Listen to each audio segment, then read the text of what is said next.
ہائے ہائے، ظہر کی نماز کی اذان دینے لگے، اللہ کے نبی کا انتقال ہو چکا ہے۔ جب اشہد ان محمد پر پہنچے تو روتے روتے روتے آواز بند ہو گئی، اور جلدی سے اذان پوری کر کے نیچے آئے، کہا آج کے بعد قسم اٹھاتا ہوں اذان نہیں دوں گا، میرا نبی نہیں ہے تو اذان بھی نہیں ہے۔ اور حضرت ابوبکر سے اجازت لے کر جب وہ خلیفہ بن گئے، جہاد پہ چلے گئے، 6 مہینے تک آئے نہیں۔ لاکھوں صحابہ جہاد میں گئے، کسی کو میرے نبی خواب میں نہیں آئے، صرف بلال کو آئے۔ بلال، یہ کیا بے وفائی، ہم سے ملنا ہی چھوڑ دیا، ہمارے پاس آنے چھوڑ دیا۔ آنکھ کھلی تو ان کو یوں لگا جیسے اللہ کے نبی زندہ بلا رہے ہیں، یا رسول اللہ میں آ گیا، یا رسول اللہ میں آ گیا، اور اسی وقت اونٹنی کو بھگایا۔ 21 دن کا سفر 7 دن میں کیا، 7 دن صرف نماز اور پیشاب کے لیے اترتے تھے اور بھگاتے بھگاتے بھگاتے۔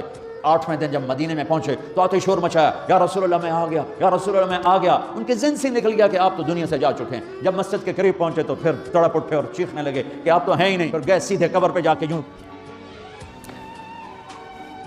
قبر کو لپٹ گئے، یا رسول اللہ میں تو آ گیا ہوں، آپ کہاں ہیں؟ یا رسول اللہ میں تو آ گیا ہوں، آپ کہاں ہیں؟ یا رسول اللہ میں تو آ گیا ہوں، آپ کہاں ہیں؟ بے قراری میں روئے جا رہے ہیں، میں تو آ گیا ہوں، آپ کہاں ہیں؟ میں تو آ گیا ہوں، آپ کہاں ہیں؟ ہے نماز کا وقت داخل ہو گیا۔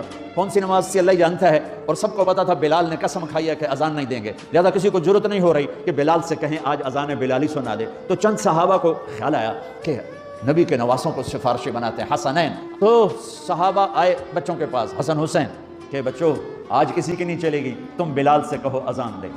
تو یہ دونوں ننھے منھے بھائی، حسن 7 سال کے، حسین 6 سال کے، 10 مہینے کا فرق تھا دونوں بھائیوں۔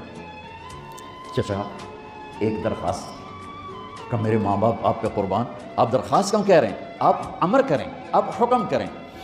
کہنے لگے جیسے آپ ہمارے نانا کے لیے اذان دیتے تھے آج ہمارے لیے دے دو۔ تو ایک دم وہ رونے لگے بلال، کہا ہے میرے بچوں، میں نے قسم اٹھائی تھی کہ میں اللہ کے نبی کے بعد کبھی اذان نہیں دوں گا، لیکن تم پہ تو ہزاروں قسمیں قربان ہیں، میں اپنی قسم توڑتا ہوں اور اذان دیتا ہوں۔ جب وہ چڑھنے لگے اس بی بی کے گھر، قریب ایک انصاری عورت کا گھر تھا جس کی چھت پہ چڑھ کے اذان دیا کرتے تھے، تو سانس رک گئے، سب کے آنکھیں پھٹ گئیں، اور وہ یوں منظر دیکھ رہے ہیں کہ آج بلال تو ہے، محمد مصطفیٰ نہیں ہے۔ آج اذان بلالی تو ہوگی لیکن محمد مصطفیٰ کی جھلک نہ ہوگی۔ جب انہوں نے کانوں میں انگلیاں، جب انہوں نے اللہ اکبر کہا تو مدینے میں گھر گھر ماتم بچھ گیا، عورتیں بھی چیختی ہوئی گھروں سے باہر نکل آئیں، سارے مدینے کی گلیوں میں چیخ و پکار مچ گئی، اور یوں سب کو لگا جیسے محمد مصطفیٰ زندہ ہیں اور ان کا زمانہ ہے، لیکن آپ تو جا چکے تھے۔ یہ بلال کو جو رتبہ میرے رب نے دیا، یہ غلامی مصطفیٰ کی وجہ سے دیا ہے۔